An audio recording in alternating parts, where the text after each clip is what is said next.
Hello, my name is Jamila Norman. I am the owner and operator of Patchwork City Farms. It's an urban farm right in the heart of the city of Atlanta. We operate on 1.2 acres. I am certified naturally grown. We are growing in high tunnels, caterpillar tunnels, raised beds, and some in-ground cultivation. Here's what we'll cover today. What tools I always have in my toolkit for hand cultivation, focusing on long-handled tools. How to sharpen your tools without leaving the farm. We'll meet my friend Spike from Sweet Home, Atlanta, and he'll give us tips and demo some tool sharpening. And then we'll come under some shade to treat our tools and clean them and put them up until next time we need them. Let's go. Okay, so here are some of my favorite long-handled tools here at Patchwork City Farms. This is a 3-tine cultivator, so I really love this for kind of loosening up soil in the raised beds, mixing in fertilizers and amendments into the soil. Really cool. And also sometimes I'll use this for weeding as well. So that's a 3-tine cultivator. I have this sort of like pointed head hoe. This is great when we're creating furrows for planting potatoes, when we plant garlic, onion bulbs.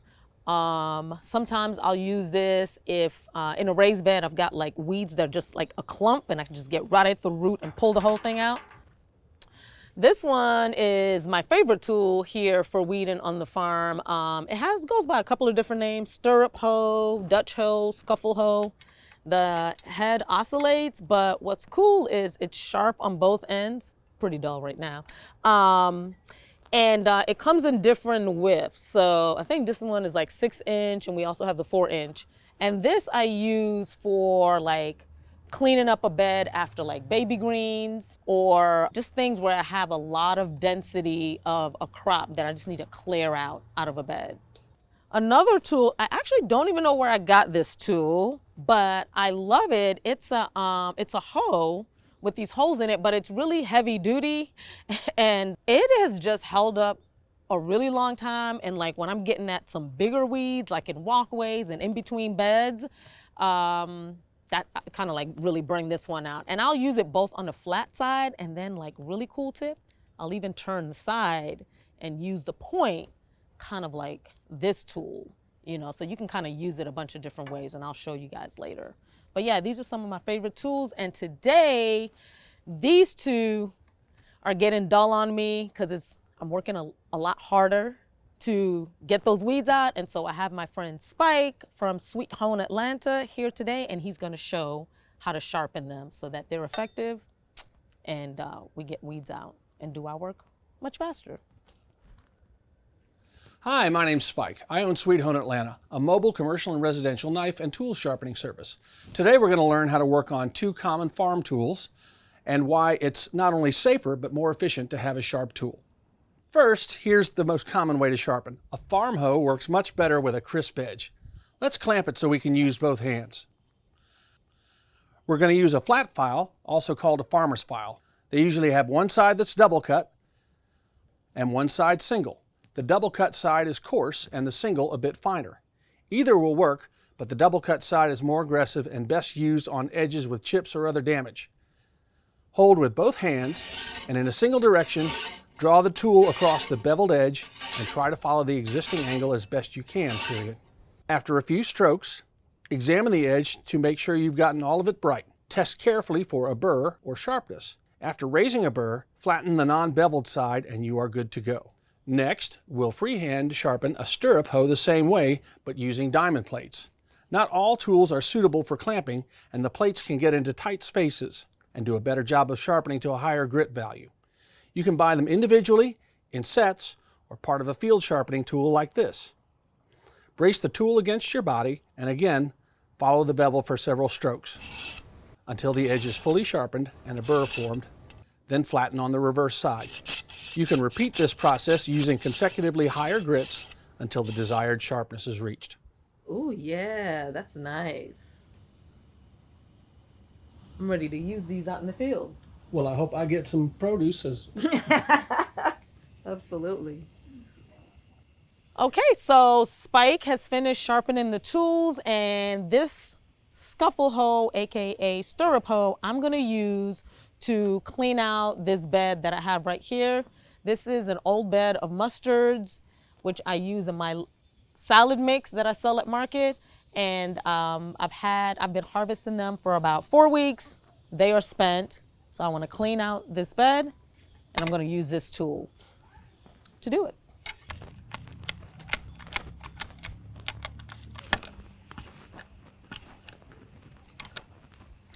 So yeah, I can tell it's definitely cutting better. I'm really not exerting much energy at all to cut these weeds. It's just sliding like butter under the soil. This right here is just our walkway, and we want to keep it clean to prevent weeds from entering the beds. I definitely should have been sharpening my tools a lot earlier. So here we are under the processing area of the farm, and we're gonna go over the last step in the toolkit of taking care of your tools, and that is making sure that you actually cure the wood. So we sharpened, and now we wanna make sure we cure the wood, right? The tools and the supplies we're gonna need for that: fine grit sandpaper, kind of like a damp rag, and some linseed oil or tung oil. Okay, it's important to cure your tool handle. It'll extend the life. It's antibacterial, antifungal, and it'll also make it just easier on your hands when you're using the tool.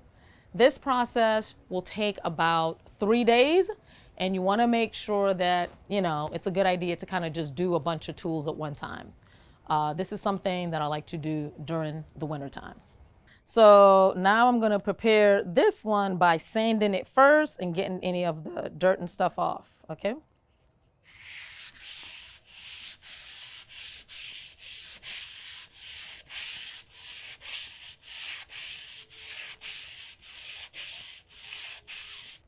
And then after that, we're going to follow it up with a damp rag to remove any of the dust. While there are many things you can use to cure the wooden handle on your tools, the benefit of using linseed oil is it is all natural and it's certified for use in organic operations. This oil is a protectant that seals the wood grain, protects against harmful effects of humidity and dirt while allowing the wood to breathe. After this first application, you'll wait 15 minutes and then wipe off the excess. Put the tool up and let it dry overnight, and repeat the process 2 more times for a total of 3 days. So there you have it. Now you know what our favorite long handle tools are at Patchwork City Farms. We got a demo from Spike on how to sharpen our tools. I've shown you how to use it in the field to take care of those weeds. And finally, we cured that wood so we can extend the lifespan of our tools. Here are some of the key takeaways. Different tools address weeds at different stages of growth. Remember to keep your tools sharpened, which will help you protect your body and help you be more efficient in dealing with weeds on your farm. Remember to treat the wooden part of your tools with linseed or flaxseed oil to extend their lifespan. And lastly, after all that sharpening and curing of wood, keep your tools clean after each use. Hang them someplace out of the sun and elements.